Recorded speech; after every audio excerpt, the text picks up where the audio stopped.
ಸ್ನೇಹಿತರೆ ನಮಸ್ಕಾರ. ಮತ್ತೊಂದು ಮುಖ್ಯವಾದ ಮಾಹಿತಿಗೆ ಸ್ವಾಗತ.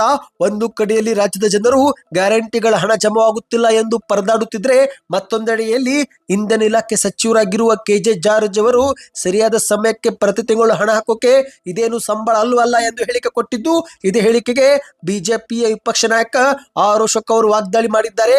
ನೀವು ಕೂಡ ಕಾಂಗ್ರೆಸ್ ಗ್ಯಾರಂಟಿ ಫಲಾನುಭವಿಗಳಾಗಿದ್ರೆ ವಿಡಿಯೋ ಪೂರ್ತಿ ನೋಡಿ. ವಿಡಿಯೋ ಶುರು ಮಾಡೋಕ್ಕಿಂತ ಮೊದಲು ನೀವು ನಮ್ಮ ಚಾನಲ್ಗೆ ಮೊದಲು ಬಾರಿ ಭೇಟಿ ಕೊಡ್ತಾ ಇದ್ರೆ ದಯವಿಟ್ಟು ಸಬ್ಸ್ಕ್ರೈಬ್ ಆಗಿ, ಪಕ್ಕದಲ್ಲಿ ಕಾಣಿಸುವ ಗಂಟೆ ಕೂಡ ಒತ್ತಿದ್ರೆ ರಾಜ್ಯದ ಮುಖ್ಯವಾದ ಮಾಹಿತಿಗಳು ನಿಮಗೆ ಸಿಗುತ್ತವೆ. ಈ ಒಂದು ವಿಡಿಯೋಗೆ ಲೈಕ್ ಮಾಡಿ ಮತ್ತು ವಿಡಿಯೋ ಪೂರ್ತಿಯಾಗಿ ನೋಡಿ. ಹೌದು ಸ್ನೇಹಿತರೆ, ನಿಮಗೆಲ್ಲರಿಗೂ ಗೊತ್ತಿರುವ ಹಾಗೆ ಇಂದು ಕಾಂಗ್ರೆಸ್ ಸರ್ಕಾರ ಮಹಿಳೆಯರಿಗೆ ಪ್ರತಿ ತಿಂಗಳು 2,000 ರೂಪಾಯಿ ಗೃಹಲಕ್ಷ್ಮಿ ಯೋಜನೆ ಮೂಲಕ ಜಮಾ ಮಾಡ್ತಿದೆ. ಮತ್ತೊಂದೆಡೆಯಲ್ಲಿ ಅನ್ನಭಾಗ್ಯ ಯೋಜನೆಯಲ್ಲೂ ಕೂಡ 5 ಕೆಜಿ ಅಕ್ಕಿ ಕೊಡಲಾಗಿದೆ. 170 ರೂಪಾಯಿ ಪ್ರತಿ ಸದಸ್ಯರಿಗೆ ಕೊಡ್ತಿದೆ. ಆದರೆ ಕಳೆದ 4 ತಿಂಗಳ ಈ ಒಂದು ಹಣ ಫಲಾನುಭವಿಗಳ ಖಾತೆಗೆ ಜಮವಾಗಿಲ್ಲ.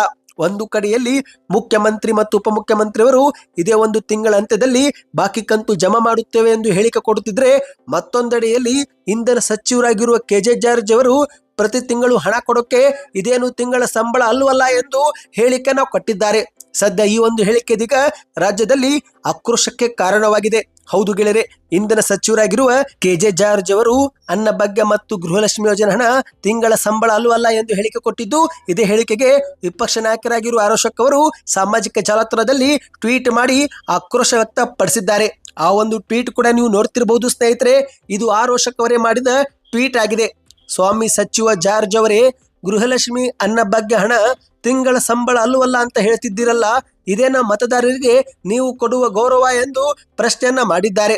ಗೃಹಲಕ್ಷ್ಮಿ ಹಣ ಕೊಡಿ, ಅನ್ನಭಾಗ್ಯದ ಹಣ ಕೊಡಿ ಅಂತ ಮತದಾರರೇನು ನಿಮ್ಮ ಬಳಿ ಭಿಕ್ಷೆ ಬೇಡುತ್ತಿಲ್ಲ. ಈ ಗ್ಯಾರಂಟಿ ಯೋಜನೆಗಳನ್ನ ಪ್ರಾರಂಭಿಸಿ ಅಂತ ಜನತೆಯೂ ಕೂಡ ಕೇಳಿಯೂ ಇರಲಿಲ್ಲ. ನಿಮ್ಮ ಕಾಂಗ್ರೆಸ್ ಪಕ್ಷದ ಅಧಿಕಾರದ ತೆವಳಿಗೆ ಬೇಕಾ ಬಿಟ್ಟಿ ಗ್ಯಾರಂಟಿ ಯೋಜನೆಗಳನ್ನು ಘೋಷಣೆ ಮಾಡಿ ಈಗ ಮತದಾರರ ಬಗ್ಗೆ ಕೀಳಾಗಿ ಯಾಕೆ ಮಾತನಾಡ್ತೀರಿ? ನಿಮ್ಮ ಕೈಲಾದರೆ ಕೊಟ್ಟ ಮಾತಿನಂತೆ ಗ್ಯಾರಂಟಿ ಯೋಜನೆಗಳನ್ನು ಗೌರವದಿಂದ ಜಾರಿಗೆ ಮಾಡಿ, ನಿಮ್ಮ ಕೈಲಾಗದಿದ್ರೆ ಬಿಟ್ಟು ಬಿಡಿ ಎಂದು ಆರ್ ಅಶೋಕ್ ಅವರು ಬರೆದುಕೊಂಡಿದ್ದಾರೆ. ಗ್ಯಾರಂಟಿ ಯೋಜನೆಗಳು ಜಾರಿಗೆ ಆಗುವ ಮುನ್ನವೂ ಕೂಡ ಜನರು ತಮ್ಮ ಬದುಕು ಕಟ್ಟಿಕೊಂಡಿದ್ರು. ಅವು ಇಲ್ಲದೆಯೂ ಕೂಡ ತಮ್ಮ ಬದುಕು ಜನ ಕಟ್ಟಿಕೊಳ್ಳುತ್ತಾರೆ. ಕಾಂಗ್ರೆಸ್ ಕೋಳಿ ಕೂಗಿದ್ರೆ ಕರ್ನಾಟಕದಲ್ಲಿ ಬೆಳಕು ಹರಿಯುತ್ತದೆ ಎನ್ನುವ ದುಸ್ಥಿತಿ ಕನ್ನಡಿಗರಿಗೆ ಬಂದಿಲ್ಲ. ಕನ್ನಡಿಗರ ಸ್ವಾಭಿಮಾನ ಕೆಣಕಬೇಡಿ. ಈಗಾಗಲೇ ದೇಶಾದ್ಯಂತ ಕಾಂಗ್ರೆಸ್ ಪಕ್ಷ ಅಡ್ರೆಸ್ ಇಲ್ಲದಂತಾಗಿದೆ. ಕನ್ನಡಿಗರ ಸ್ವಾಭಿಮಾನಕ್ಕೆ ಪೆಟ್ಟು ಬಿದ್ದರೆ ಕರ್ನಾಟಕದಲ್ಲೂ ಕೂಡ ಕಾಂಗ್ರೆಸ್ ಪಕ್ಷ ನಿರ್ನಾಮ ಆಗುವುದು ಗ್ಯಾರಂಟಿ ಎಂದು ಆರ್ ಅಶೋಕ್ ಅವರು ಟ್ವೀಟ್ ಮಾಡಿ ಆಕ್ರೋಶ ವ್ಯಕ್ತಪಡಿಸಿದ್ದಾರೆ. ಹೌದು ಗೆಳೆಯರೆ, ಇದೀಗ ಅನ್ನಭಾಗ್ಯ ಮತ್ತು ಗೃಹಲಕ್ಷ್ಮಿ ಯೋಜನೆ ಹಣ ಕಳೆದ 3 ತಿಂಗಳಿನಿಂದ ಜಮಾವಾಗದೆ ಮಹಿಳೆಯರು ಪರದಾಡುತ್ತಿದ್ದಾರೆ. ಈಗಾಗಲೇ ಮುಖ್ಯಮಂತ್ರಿ ಸಿದ್ದರಾಮಯ್ಯನವರು ಇಲ್ಲಿವರೆಗೆ ಹಣ ಜಮಾ ಮಾಡಿದ್ದೇವೆ ಅಂದ ಮೇಲೆ ಮುಂದೆಯೂ ಹಣ ಜಮಾ ಮಾಡ್ತೀವಿ ಎಂದು ಹೇಳಿಕೆಯನ್ನು ಕೊಟ್ಟಿದ್ದಾರೆ. ಮಾಹಿತಿಯ ಪ್ರಕಾರ ಇದೇ ತಿಂಗಳ ಅಂತ್ಯದಲ್ಲಿ ಗೃಹಲಕ್ಷ್ಮಿ ಮತ್ತು ಅನ್ನಭಾಗ್ಯ ಯೋಜನೆ ಹಣ ಫಲಾನುಭವಿಗಳ ಖಾತೆಗೆ ಜಮಾವಾಗಲಿದೆ. ಅಂದ ಹಾಗೆ ಮುಂದಿನ ತಿಂಗಳಿನಿಂದ ಅನ್ನಭಾಗ್ಯ ಯೋಜನೆಯಡಿಯಲ್ಲಿ ಹಣ ನೀಡುವುದನ್ನು ಬಂದ್ ಮಾಡಿ 10 ಕೆಜಿ ಅಕ್ಕಿ ಕೊಡಲು ಸರ್ಕಾರ ನಿರ್ಧಾರ ಮಾಡಿದೆ. ಸದ್ಯಕ್ಕೆ ಎಷ್ಟಾಯ್ತು ಸ್ನೇಹಿತರೆ. ಈ ಒಂದು ಮಾಹಿತಿ ನಿಮಗೆ ಇಷ್ಟವಾಗಿದ್ರೆ ಸೂಪರ್ ನ್ಯೂಸ್ ಎಂದು ಕಮೆಂಟ್ ಮಾಡಿ, ವಿಡಿಯೋಗೆ ಲೈಕ್ ಮಾಡಿ ಮತ್ತು ವಿಡಿಯೋ ಶೇರ್ ಮಾಡಿ, ಚಾನಲ್ಗೆ ಸಬ್ಸ್ಕ್ರೈಬ್ ಮಾಡಿ.